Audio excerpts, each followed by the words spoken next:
Welcome to Implicating the Real. My name is Michael. My name's Joe.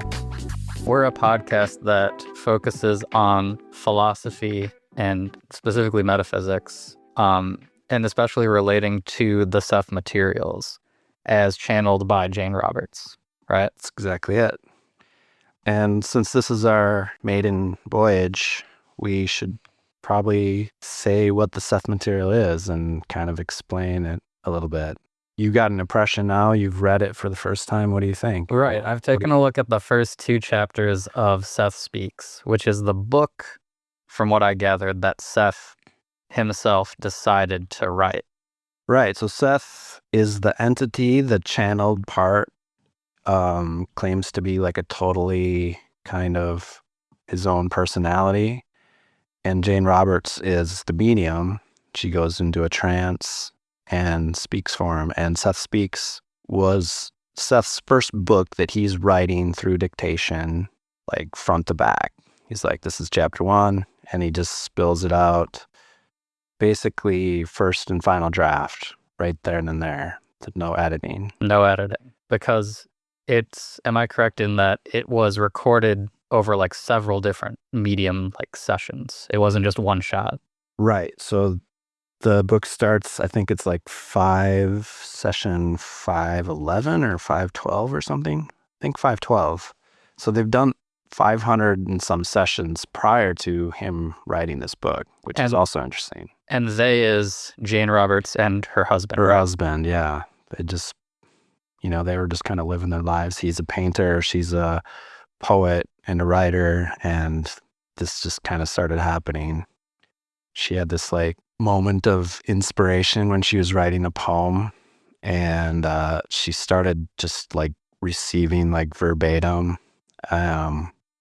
She called it the physical world as idea construction, I believe, if I don't have that right. And Seth later says that like everything, like she tapped into, we're getting into some Sethian terms here, but like we're in framework 1. He's just saying this arbitrarily to make distinctions. He said there's a framework 2 from which like all probabilities exist, and we draw from framework 2. He says in that first moment, Jane like pierced into like framework 4. So like, whoa, she went like super deep, and then like everything, and then we'll get into like Seth's ideas of time or the non-existence of time. But he claims that everything, all of the materials that they eventually produced came from that one single moment. The event moment. Yeah. Yeah. So that's kind of weird.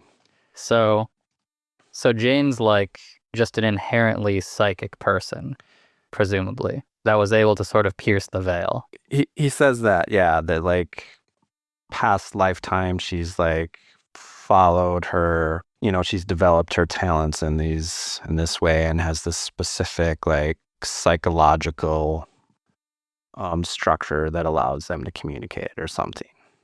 And just going back a little bit for the background, like what time frame is this happening?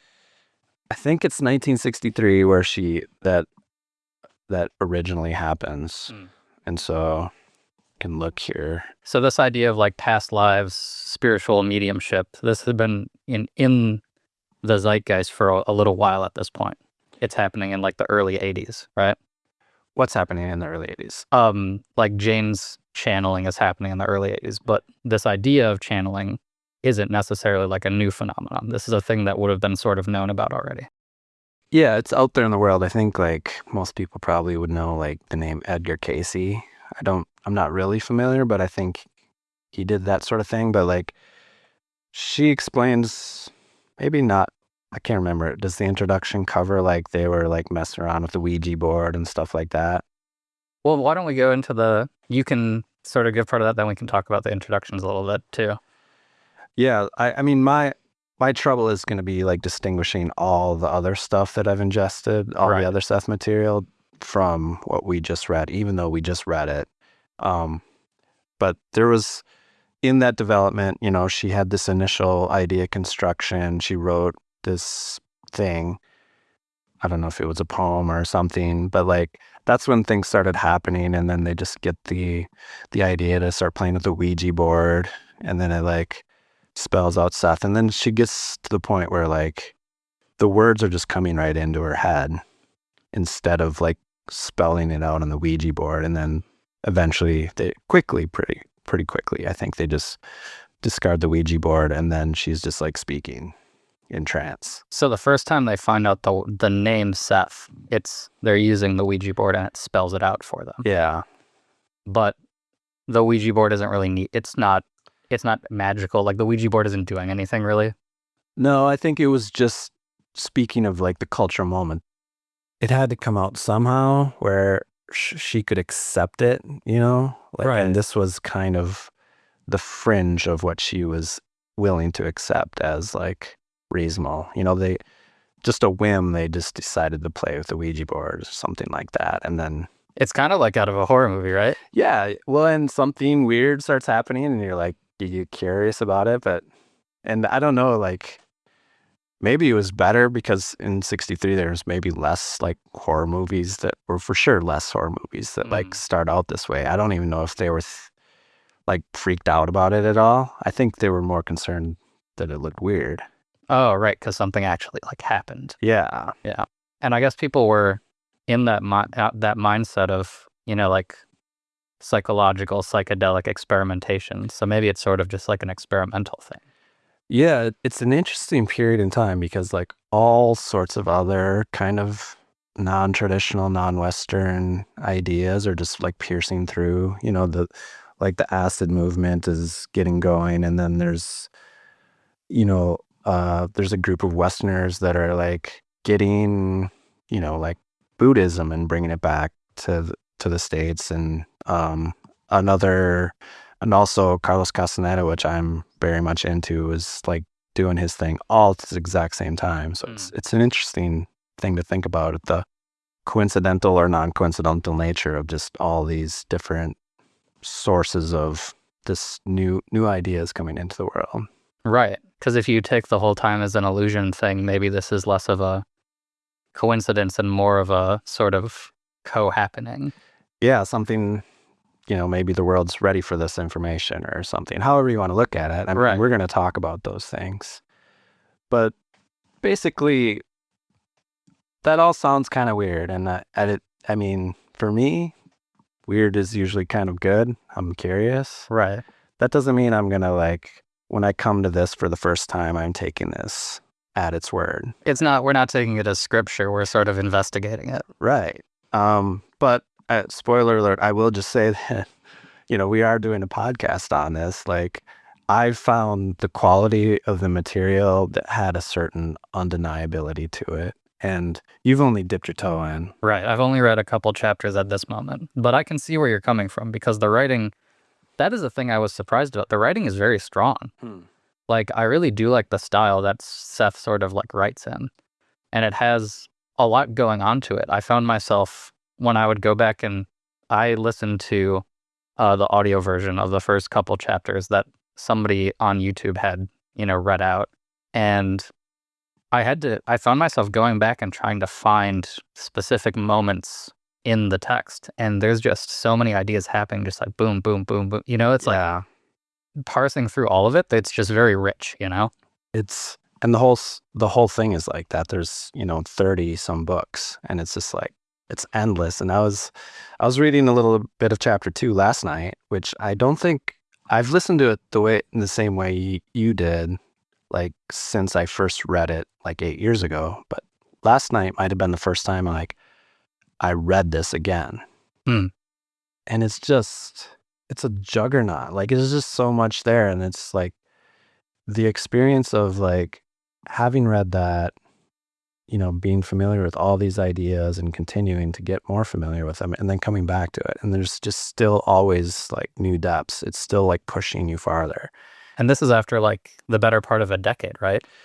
Yeah, I think it's been about 8 years since I came across this. So it's definitely grabbed a hold of me. And, you know, all my other reading has been like pushed off to the side for the most part.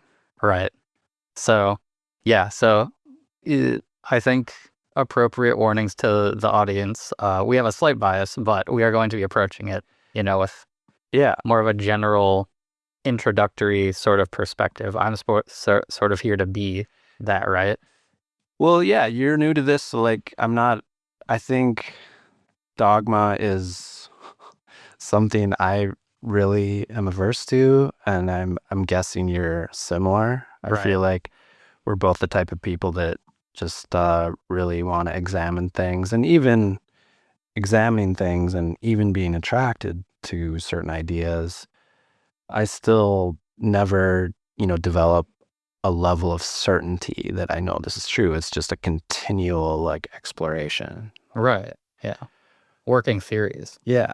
So what do you think of like just the ideas that were presented in like the first chapter? Well, I had some things I wanted to add about the introduction. Oh, sure. I took a lot of, like, I did a surprising amount of my notes are about the introduction. Cool. So there's this part where I suppose Jane says that she works as a writer and that she teaches classes in writing, but also in sort of the channeling thing. She has an ESP class. An ESP class. Extra sensory perception. So is that like remote viewing type thing? I think it's like all things psychic related. And I think that came about, when they started making these books and people were like really interested and started like knocking on their door, literally. Yeah. And she talks about, like, I get the impression that in her introduction to this book, she's not herself 100% convinced of the truth of what Seth is saying. That's right? interesting too, because in a lot of ways, like she is the biggest skeptic, and you can definitely get her, through reading the parentheticals, which is usually how these Seth books, where Jane and Rob are like putting their own thoughts. Like she is really nervous about how she looks to the world. She wants to be legitimate, and they're in Western New York in the 60s, 70s, and 80s, and they don't want to be considered like crazy people. Yeah. Yeah, and I found she has this phrase. She talks about Seth as sort of a form of like interdimensional art, Yeah. where it's like, it's almost, I can imagine her seeing Seth as like this subconscious emanation that she's created so that she can do like this incredibly high level artistic performance that she as a conscious self isn't even really aware of, Yeah. Because it seems like like from how she talks about herself in the introduction, that seems like a thing, she does all this, poetry using, what is it called? Automatic writing and things like that, right? And it seems like if you're already investigating sort of writing from a subconscious, perspective, and you've been doing that for several years, like I could see where she might think like, maybe this is my own development of this thing at this level that I wasn't even prepared for, Yeah. She's looking for ways to explain it Yeah. that are acceptable, I think. And that's very interesting. And like so many artists have that experience of like, they don't know, like they sense their inspirations come from like this deep place. And a lot of them will say there's moments like their most productive moments are something is coming through them, or they'll, like I'm a writer, and like you have this experience where like the character is actually telling you what to do, like you have these experiences when you're creating art. And I think she's just jumping off from there to try to explain her experience. Yeah, right. And I don't know, like that being right at the beginning of the book, to me, just like colors so much of what comes after, where it's like there's these sort of like varying levels of truth you can assign to the different things that are happening. Like, could it be true artistically? Is it true by metaphor, or in like a wide sense, right? Like some of the things Seth says about like dimensionality and personality being like very, if you take a wide scope on those words, you can see how they can be true like by analogy. But then you might also consider like, is it true in a narrow sense, And there's like all these varying ways of looking at it because she is seeing it as sort of an artistic production, Yeah. Yeah. And so it could be true on that level and on the more literal level. Right. Yeah. And again, I just want to say, like, the quality of the material, in my experience, is such that it would be more unbelievable if it was just a work of art. If she either like consciously or unconsciously just made all this up, that would be like genius level impressive to me. Like knowing as much of the material as I do, that's like Shakespeare level. Well, and to explain for the audience why that's like would be such an incredible feat, like these are long sessions of her sort of just sitting in a chair, like dictating, right? Yeah. And there's no after editing. Like what she says is just what goes in the book, as far as we know. But yeah, right? And we'll see as we get farther into this in different books. But they'll have like guests show up, and Seth will take their questions, and in the moment is just like answering them, and you just get the sense that the more this happens, like this broad concept of reality is just consistently and very at a high quality, just given over and over and over. Well, and I know you've told me before too, like there are places where one session will end sort of in the middle of like a sentence even, you know? And then the next session will just sort of pick up just with the next word in that sentence. I think, I don't know if it's usually like mid-sentence, but like there'll be like the next paragraph. Like this book is an example, I think, like the session, I don't know, 512 or 513, it goes, it runs out, but like basically 4 or 5 days pass and he's picking up right where he left off. And again, it's not that like this couldn't be like faked or anything. Because the person recording is her husband, right? Yeah. So they have that close relationship together.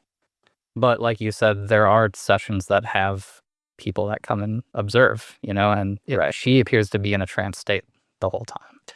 Right. And the ESP class she talks about also had moments where she would go into trance and like speak to them as Seth. And then there are some other books where like one or two of the students had actually like taken notes and produced books from those class sessions too. So those are also things that are very consistent, so it's interesting. It's interesting. If it is just an artistic project, she's an incredibly talented individual, right? Yeah, like there's a couple levels to it, right? Like one is just like to produce this much quality and consistent material. That's super impressive. And then just to like pull off the puppet trick of it all, right? If that's what is actually happening, which I tend to think isn't. But that would be something else too. Right. Somewhere along the lines, there'd be like somebody that saw something and they'd be like, I don't know. Like, and a lot of their guests too, like you would have to think a lot of them are skeptical or something, right? Because that's the kind of person you draw in. You draw in either the people who are seeking, right? Like seekers, or the skeptics. That's the two big camps that you'll have coming and talking to you. Yeah. And reading through the books, there'll be those characters that'll be showing up here and there. So. Yeah. Do you want to get into the content of chapter 1? Yeah, unless you have more on the intro. Nope, that was mostly it. Okay, so like, should we try to give an overview of? Yeah, what's the topic of chapter 1? Like, what's chapter 1 about? I think he's just kind of laying down his main message, which is basically idealism, which for the audience, it's not a very common term, but that the basis of reality is mental. Physical is just an aspect of the mental. Maybe you have a better explanation. Well, so I see chapter 1 is Seth is going to explain, the idea of why they're there and sort of start explaining what Seth is, right? Yeah, it's all his idea of reality. It's all kind of tied together. What he is and the message that he needs us to have, or he thinks we need. Right. And the answer sort of in broad strokes is that Seth is a very ancient, very intelligent, interdimensional being, which is being channeled out of this higher plane of existence to the physical world. And Seth says multiple times that he's a teacher, that the closest word to describe Seth's sort of occupation in this interdimensional kind of type of life is, as a teacher, a person who tries to awaken other consciousnesses to the truth of how the world is. Yep. Which is, I mean, you yourself, I don't know if this is your calling, but you are now working as a teacher. Right. Does that have any resonance, or is that just a coincidence in this case? I mean, I can understand it from the perspective of a teacher, right? Yeah. Where you have situations where you are explaining something to someone that to you seems so obvious that it almost goes without saying. But then you have to get very detailed into the things you're talking about. Yeah. And you have to kind of put yourself in their position, right? In order to be an effective teacher. Right. That's a good thing to bring up, right? Is the Seth that we're talking to, or that Jane is channeling, right, isn't the whole of Seth. It's a personality that Seth has created to be able to talk to us as human beings. Right. So in the way that you have to just kind of imagine what little Jimmy does and doesn't know or thinks about the world, and then put things in his terms, Seth is doing something analogous, but at a more complicated and higher level. His idea of the self is kind of, he explains that he is this way, but he also explains that we are to some degree too. Like, we all have this, he's saying the personalities that we know here in the physical world are outer egos. And he says there's an inner ego that kind of does this, that creates the world, basically. And that's also ourself, but we're like, our consciousness, for reasons we'll get into later, like cuts itself off from that inner ego.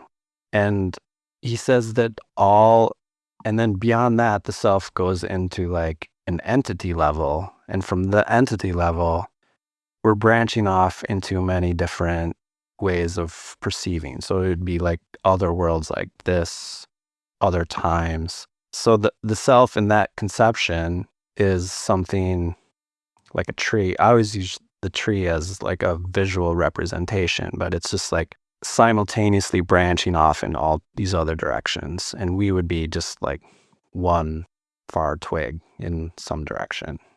Right. And Seth uses, this is one thing I wrote down because I think it was one thing that gave me some trouble, is Seth tends to use a lot of related terms for similar concepts. So I wrote down, in this chapter, we talk about selves. We talk about whole selves or entities, which are different from selves, right? An entity level is different from a whole self.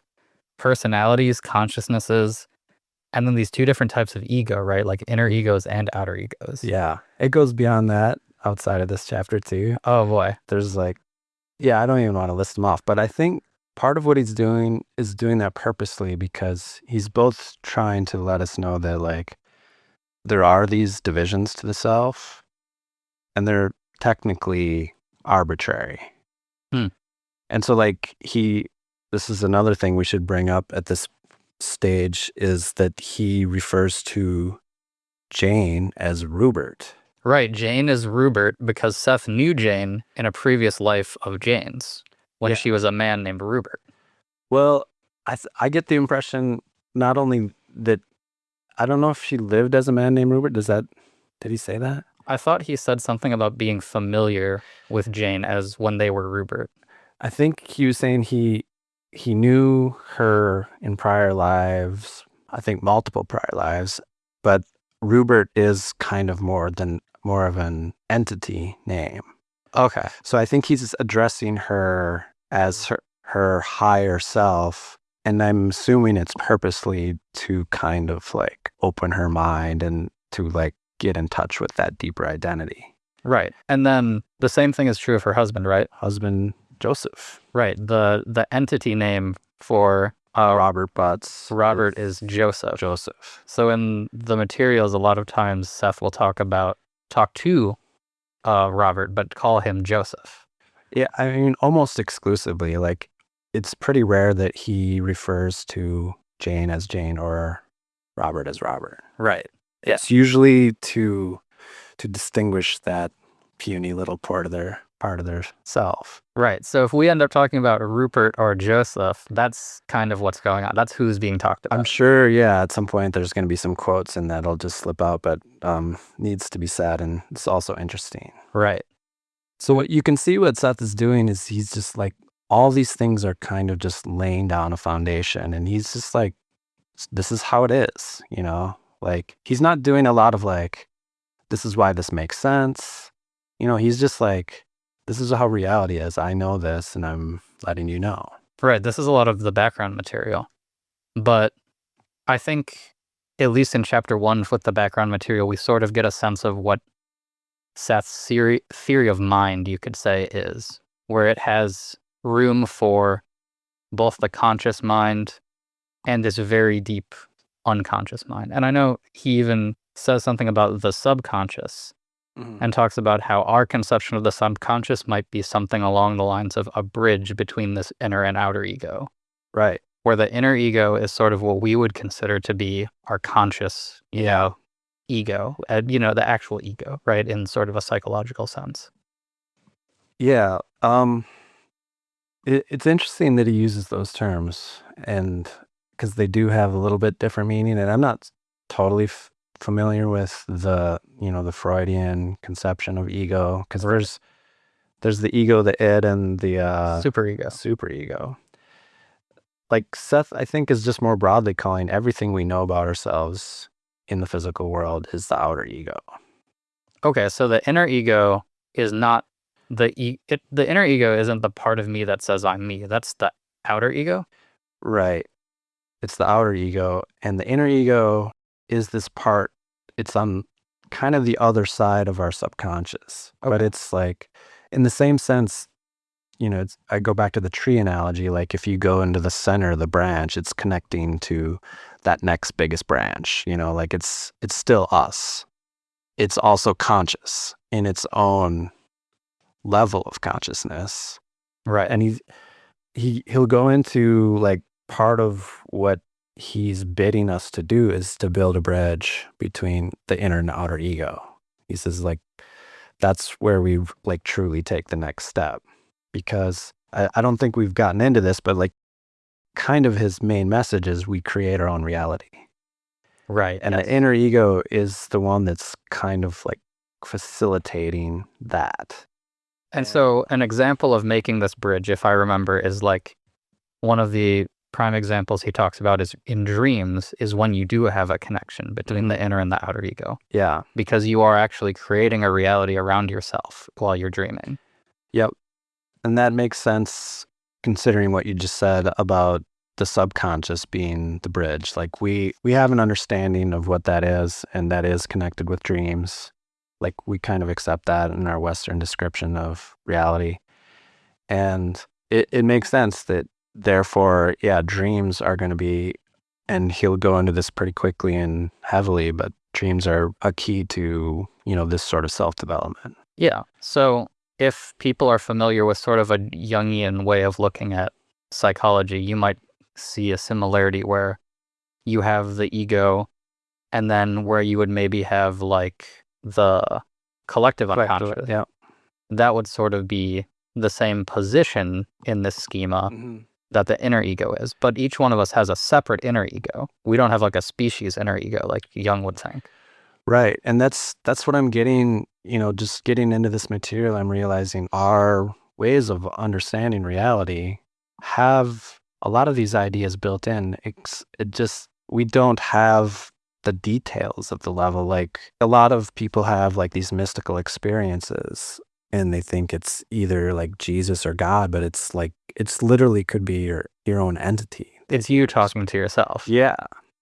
And to me, like the idea of like an infinite universe, that makes a lot of sense, that like, it's not just our level and then the ultimate.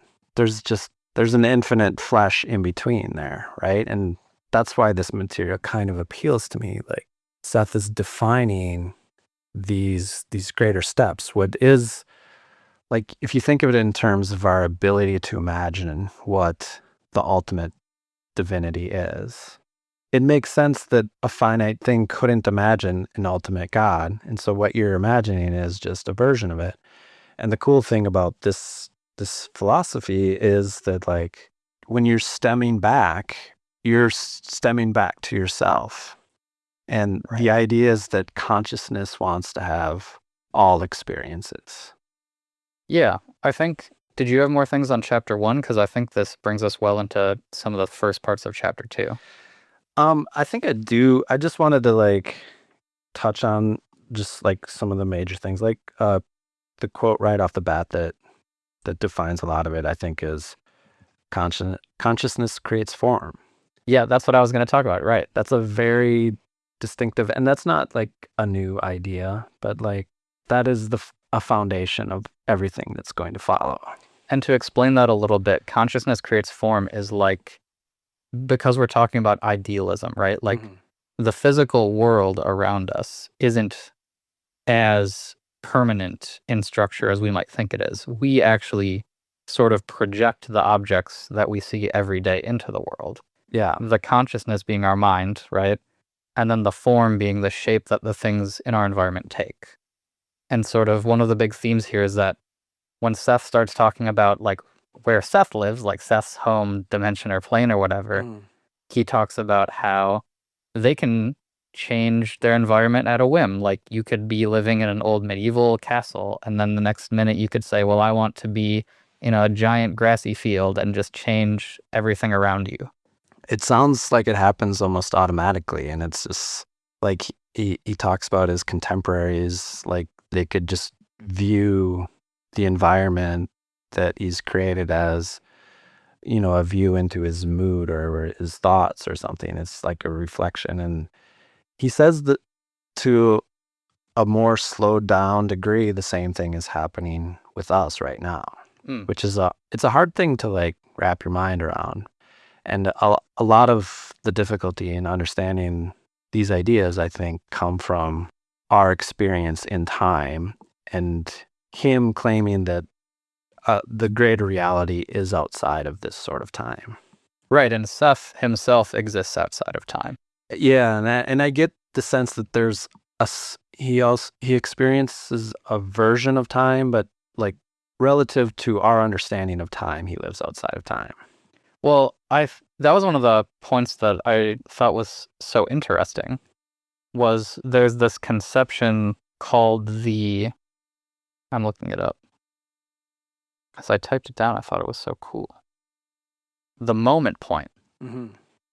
And how if you are this kind of extra dimensional entity, events still happen, but they don't happen over a duration of time, like an extended, like if you can imagine like a line, like a timeline as like two arrows on a line with different notches indicating when events happen in order, but condensing that whole line down into a single point. So it's not even, it loses the dimension and becomes instantaneously all aspects of that experience happening all at the same time. Yeah, so he would say that our entity is experiencing our whole life in that manner.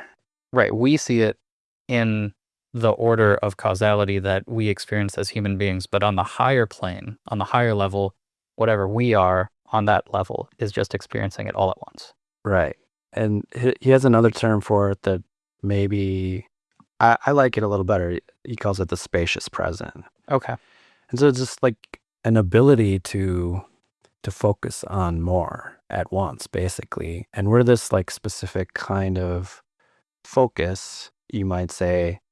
And we're like, we also like have these ideas in our world from other sources, like, you know, be here now. You know, it's kind of like a Ram Dass thing, or like a lot of Buddhism. It's talking about how the present is actually the only thing that's real, you know? Right, because when you're meditating, you sort of contemplate that idea that you have these sort of temporally oriented attachments to things, but those things aren't actually in your present focus. And so to you at that moment, they really aren't there. Yeah, it's a trip. It's a trip. And it's like something I like continually like am challenged by, like trying to see the world this way. But it's cool to think that like our whole lives exist as this just like moment for a deeper part of ourselves.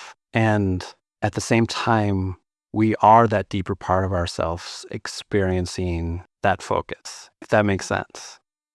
Yeah. And in chapter 2, I felt like there's a lot of, well, maybe this is a tangent if you want to keep on this part.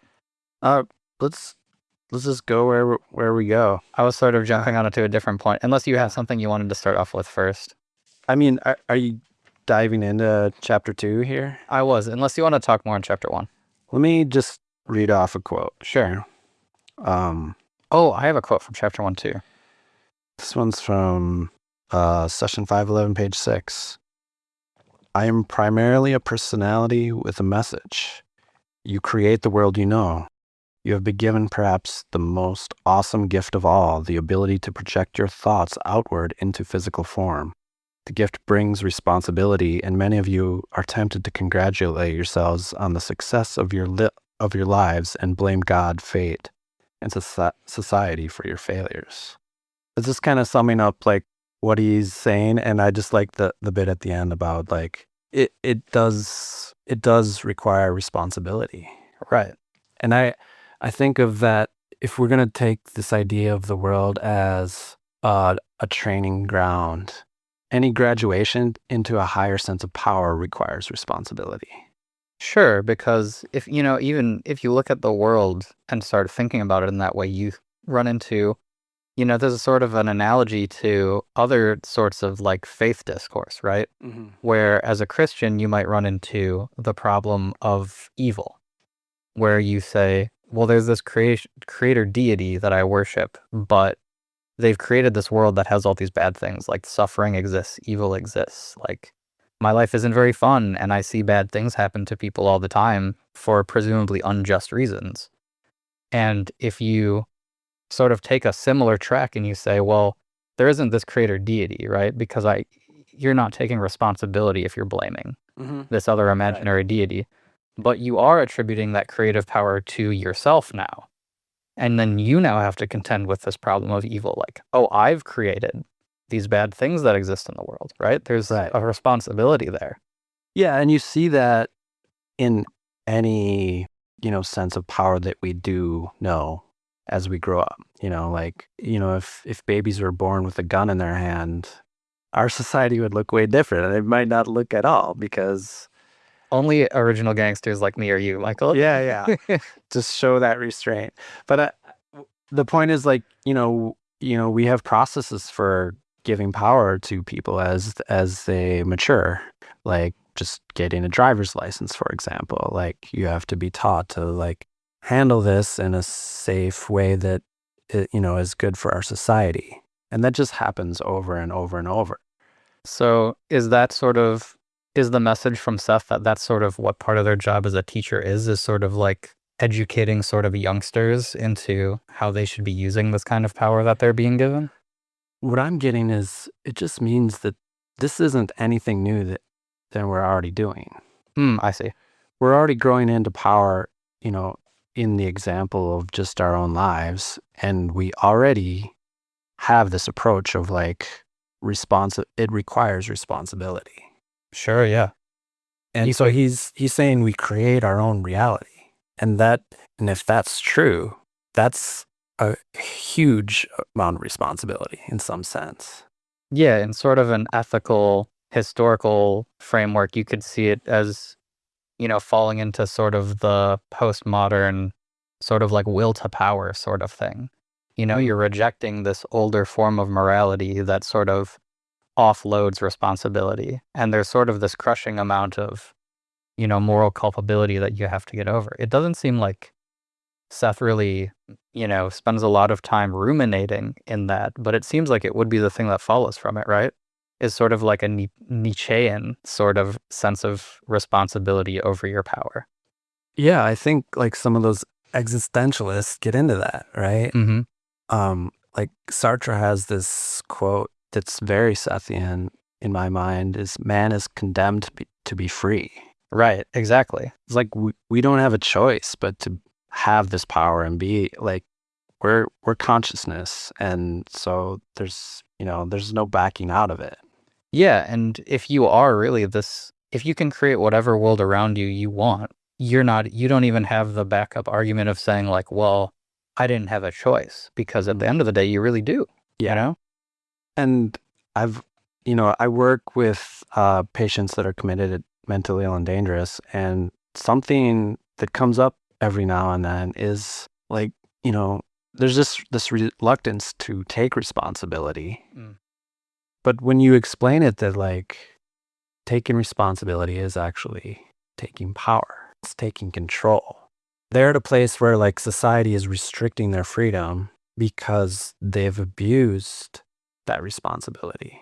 Right. Their power to have sort of bodily autonomy to go wherever they want and do the kind of things that normal adults in society do has led to a situation in which we say you're not you don't have enough responsibility over yourself to be able to have that power. Yeah. And so like some of them have this delusion or that delusion and they don't want to let go of it. And I'll tell them like, you know what? You don't have to let go of it, but you have to recognize the situation you're in. And if you want these sorts of freedoms, you have to pursue that delusion, or we don't even have to call it a delusion. Some of it's just like very political. Like there's like a patient that's just like obsessed with like abortion being evil. Like, okay, you can pursue that, but you have to take the responsibility that you live in a world with other people and you can't just drive your car into the abortion clinic. Right. You have to find other ways, safe, responsible, legal ways to pursue your values. Right. And so like that is exactly, I feel like it's really attractive to me, the idea that I create my own reality. I don't know if I have like that full experience where I can say that like it's fully true, but like I'm intrigued, and to that extent I'm being pulled into this, this material here. Well, along the line of being sort of deluded, right? There's a part where Seth talks about how we have these other capacities, but we are hyper focused on the physical world, right? I think the phrase Seth uses is, it's like this shining light that we can't take our eyes away from. Yeah. And because we're so like hyper fixated on it, we end up using our consciousness in only a physical way and not in any other way.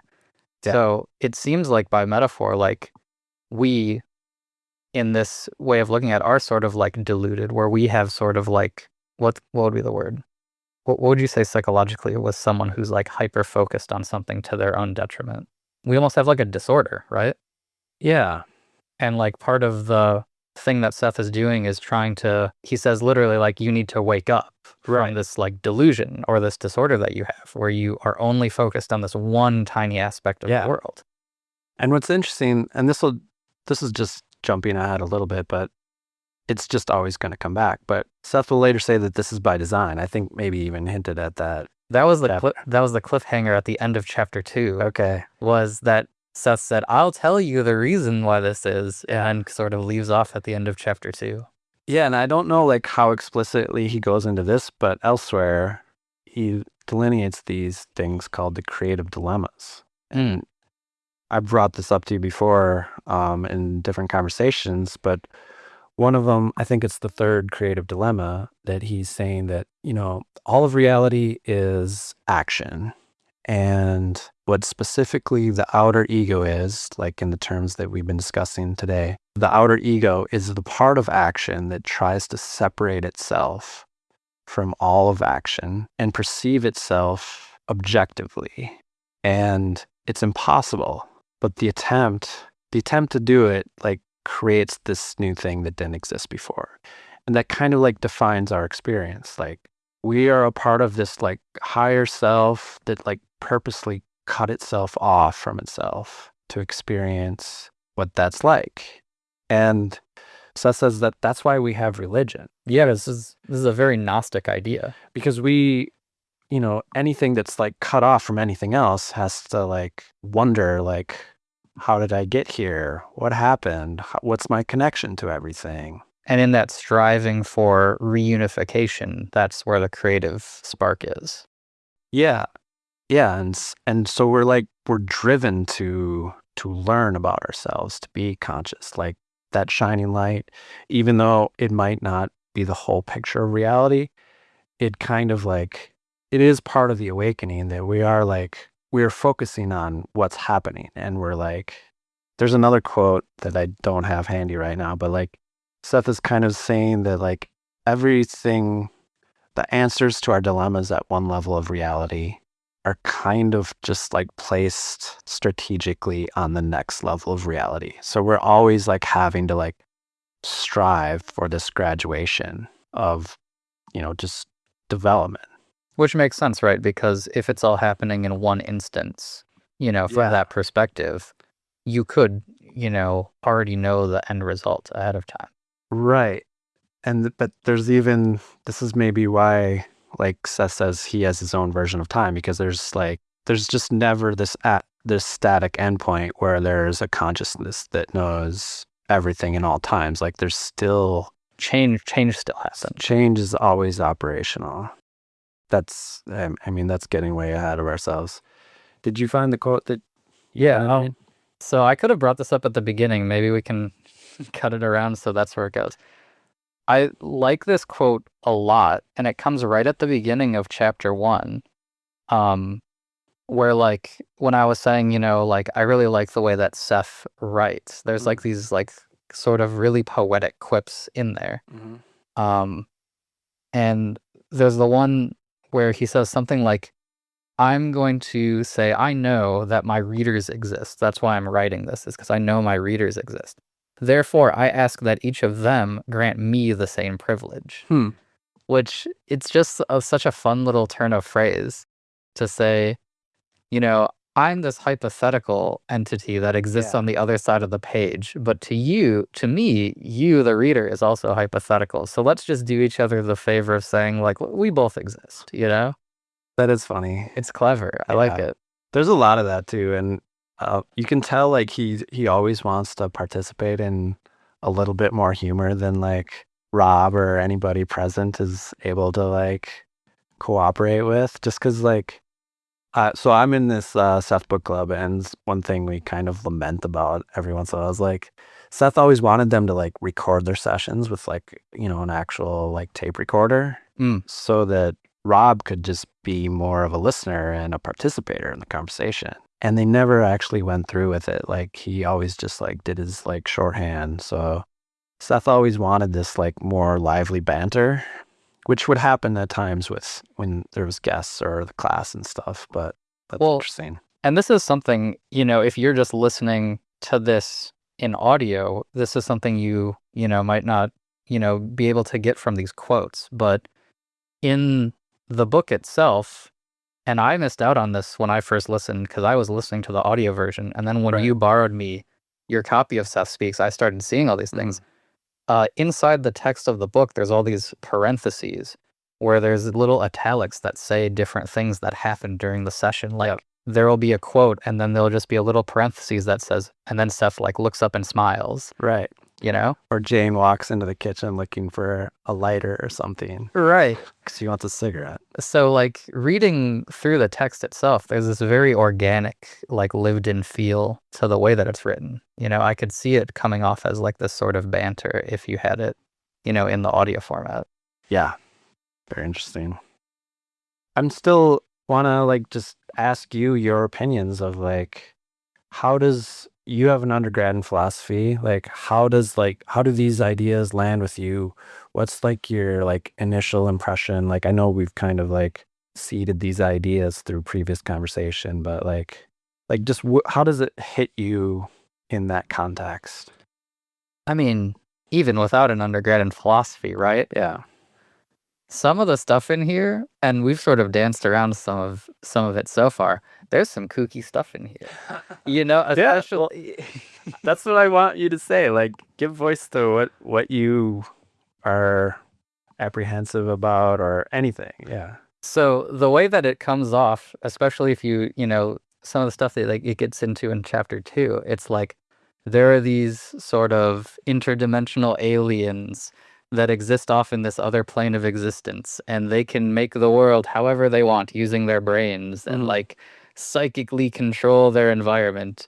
and they've come down to, mind control human beings here to bring us to a new golden dawn of psychic awakening, right? Like outside of the specific, philosophical content, just the story itself has a lot of incredible things about it. Right. Incredible in the sense that it lacks credibility, Right. Yeah, and that's why like the stigma is always like the thing with this material, and like I've often wondered like why aren't more people into this? But it turns out a lot of people are into these ideas, but there's like a lot of watered down versions of like, there's like The Secret, like there's all those kinds of, right. I'm going to manifest my, everyone has a vision board with like winning the lottery and stuff like that. I feel like that's the most kindergarten version of some of these ideas. Yeah, no, and this one, it has so much more color to it because it really lets a lot hang out. That, if you were putting this together for an audience, nowadays in the 2020s, you would maybe, hold off from putting some of these things because you'd be like, well, I don't want to be, in that crowd, Well, I've wondered that too.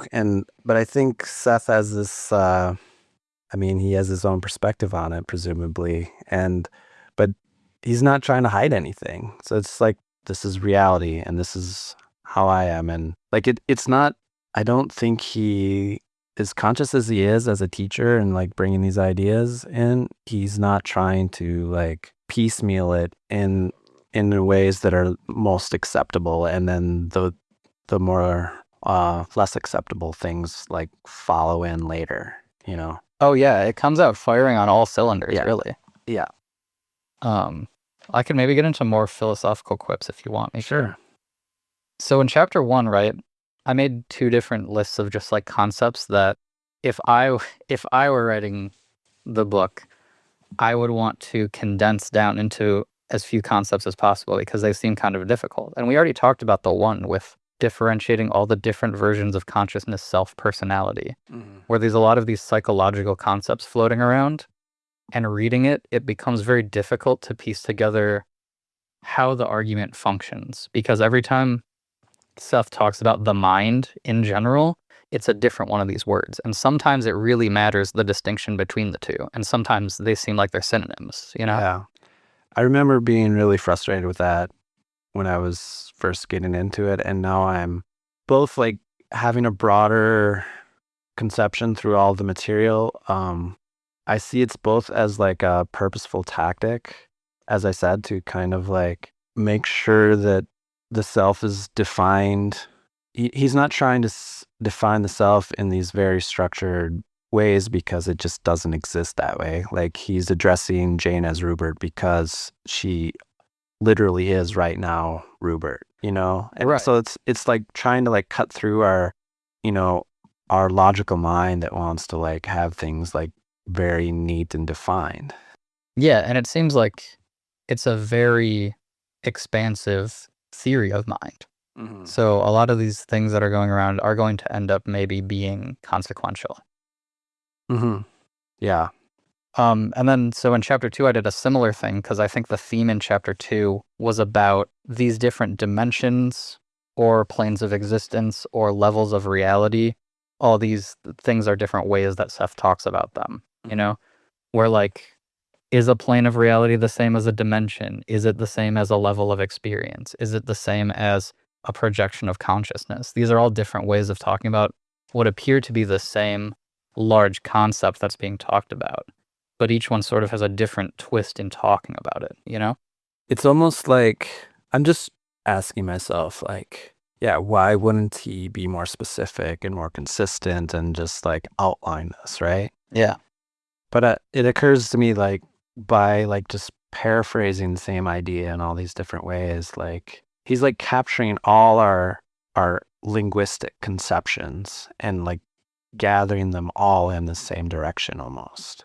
Yeah, this is a quote that I have that he says that relates to that, where he says, "I do not speak to the part that thinks of yourself," right? He's saying that in some sense, when you're reading this, you maybe your ego, right? is going to only capture a certain amount of it, but then the rest of it sort of gets filtered through to your subconscious mind. And that's where it's supposed to sort of sit and ruminate for a while.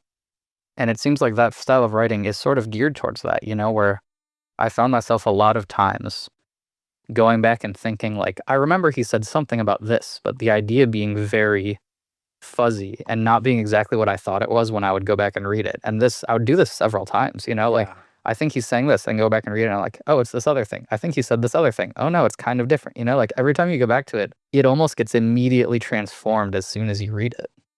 It's bizarre. I know exactly what you're talking about, and it's crazy to me that like I'm still having this experience, like Right. 8 years into this. It's like very difficult if I were to try to make like a flow chart or a diagram for a lot of these concepts, you'd have to have a lot of arrows and stuff floating all over the place. Yeah. In some sense, this is where any sort of like trying of diagram, like I just end up on the tree thing. Right. Yes. And like even that I think has its limitations, and he's saying that, space doesn't exist in the way we think it does, but all of our ways of understanding have like kind of a spatial component, right? All these like our language is just filled with metaphors that like have like this spatial component. Can I interrogate that a little bit? Yeah. So there's one example that I found really interesting and kind of bizarre, where he talks about if you're in a room with a group of people and to you suddenly the room feels smaller, right? Yeah. Like you feel contained in the room, you feel claustrophobic. Yeah. That because you're the one creating reality, the room actually gets physically smaller to contain you. But then at the same time, he says, well, if you used a ruler to measure it, it wouldn't measure smaller because the ruler also shrinks. I think he's trying to point to, and this isn't just, maybe I'm just trying to justify this, but like, I kind of get the sense that what he's talking about is just like, reality is actually subjective. Like, it doesn't matter how big the room is. If it feels small, it's smaller. And like, he is saying we literally create our environment and reality. Yeah.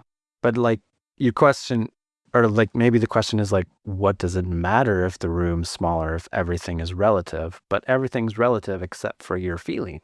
And the feeling matters.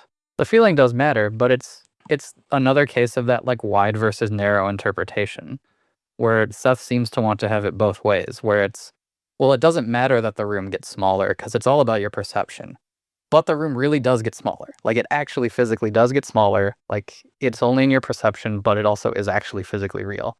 Yeah. But like, are people outside the room like seeing like the house shrink, or like is it warping all of reality? Because at that point, like, well, what's happening?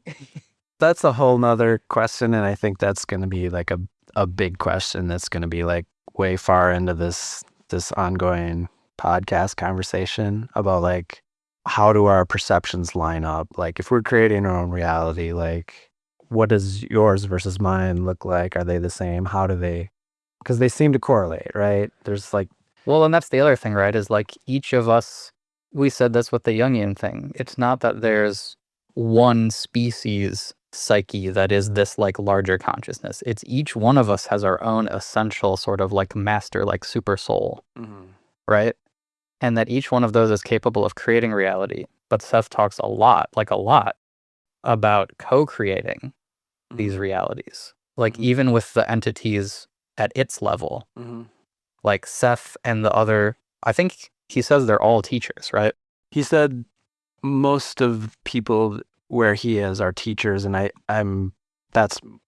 think that's because, it's kind of the law of attraction thing, like they all be in the same place or that sort of thing. Yeah, they're living in like community housing for their like teaching outreach program or something. Yeah.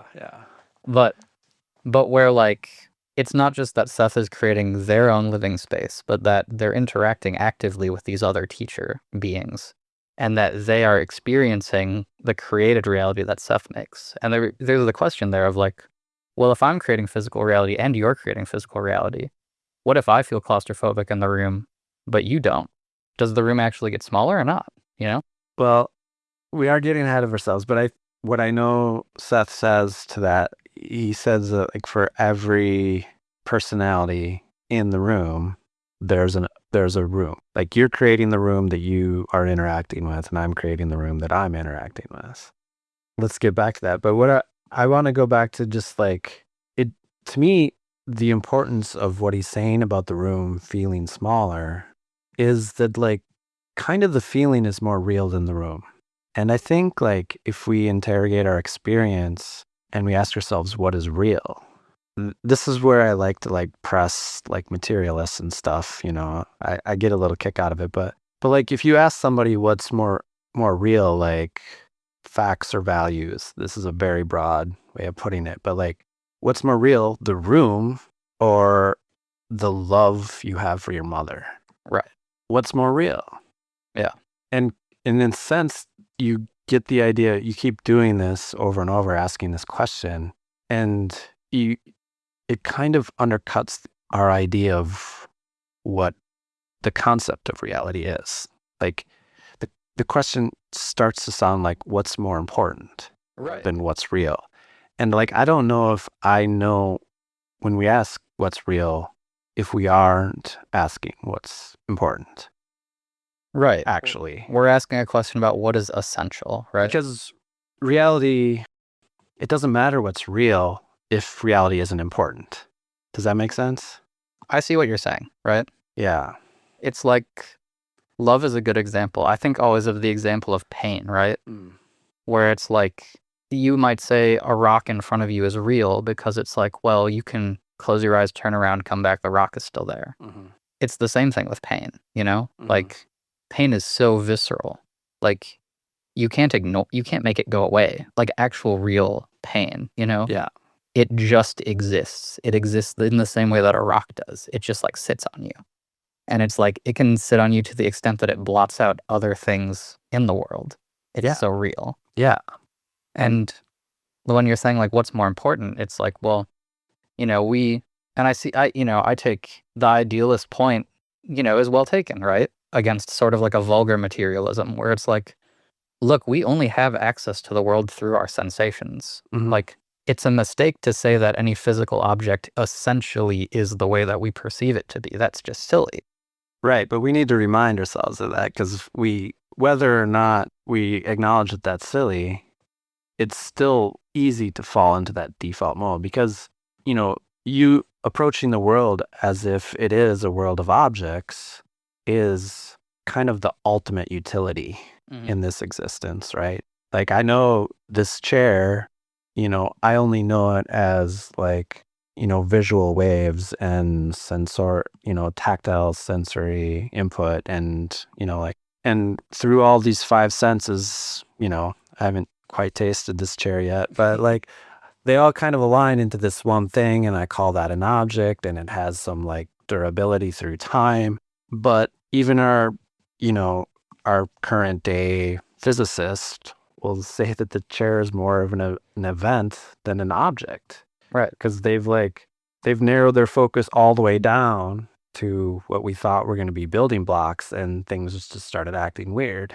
And we know there's more space there than non-space, and, you know, things are constantly changing. And the borderlines are fuzzy, you know? Like, Yeah. what's to say that the edge of the chair is separate from the air colliding with it? It's just a choice of where you draw the line. Yeah. So objective reality is just kind of this shorthand. Friend of the show, Schopenhauer, has his quote, something along the lines of, like, everything that exists as information.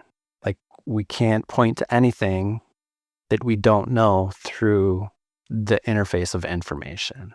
That's mental. Like, Yeah.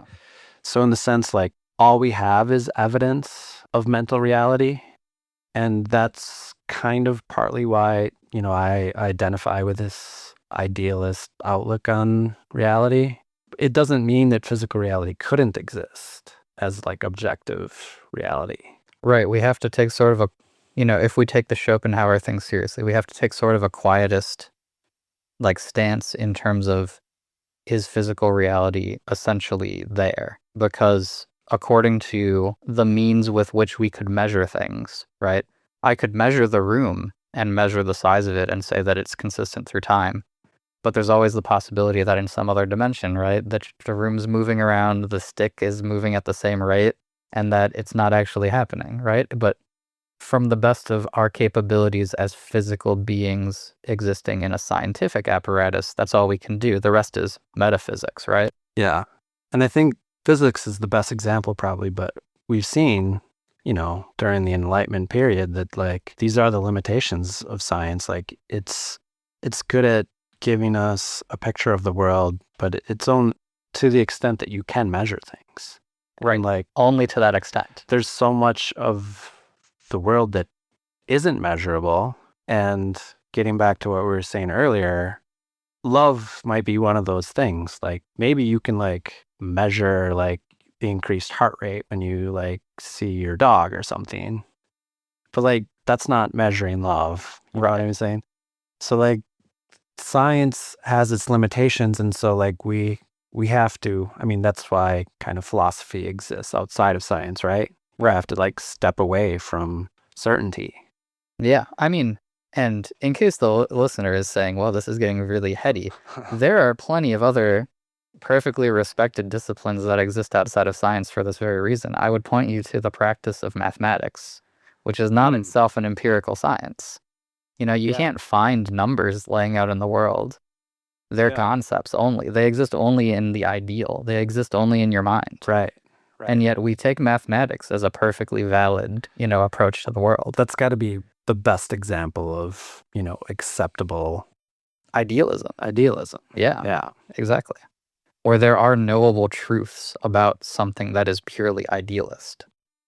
Right. So, partly what I'm wanting from our conversation in this, going forward is to kind of like be skeptical of like the dogmatic, like hippie spiritual person, and be skeptical of like the dogmatic scientific person. Yeah, scientific materialist, reductionist, kind of thing. So like I want to challenge all those, and I think we all have some of those tendencies. And so like I want to challenge myself and each other going forward, and just not like accept anything blindly, but like at the same time we have to understand that just to be in the world, and especially even to talk about what reality is, we have to use some sort of faith to even formulate a question about what reality is. Do we not? Because we've gotten into this before when we get really deep into some conversation, and we realize we have these different concepts from which we're just the context from which we're asking the question. I think a lot of people would use the term priors, right? I like that. Yeah, wherever you end up is going to be, at the end of the day, if you're being consistent with yourself, which is most people's goal, is consistency, right? If you're being consistent, then your starting position is sort of going to determine what positions are possible for you. And if you're coming at the world with different priors, and those are things that you can't argue for. Those are things you just have to assume at the beginning. It's like, if I'm writing a mathematical proof, like I'm doing geometry, right? I just take the idea that parallel lines don't cross each other. I'm not going to prove that. I'm just going to say that's true. Right. That's what I wanted to emphasize, that even the term priors, or especially the term priors, includes some sort of assumption or faith or theory. Completely articles of faith. We're in that world. And so that's just me poking at anyone that's going to listen to this conversation and have the naive belief that we can just speak in certainties. I was that person before. Right. I thought it's interesting, my journey in that sense, because I definitely thought I could cut out everything that was pulling me away from pure knowing. So I was I don't need emotions. They're just getting in my way. It's interesting that path somehow circuitously got me to this material too itself. So maybe we'll get into more of that journey at some point. That's our show, but fear not, the never-ending conversation continues next week. If you're enjoying the show, please be so kind as to subscribe, rate, and review. And if you're feeling frisky, tell a friend. Contact us at implicatingthereal@gmail.com, You can support the show at patreon.com/implicatingthereal. We are doing our best, but whatever support you can lend helps us appreciably. We are not affiliated with the publishers or proprietors, but we encourage you to get the books. You can follow along as we endeavor to dive deep into the Sethian worldview, and there's really nothing like cultivating your own relationship with the material. Until next week, we wish you a fond good evening.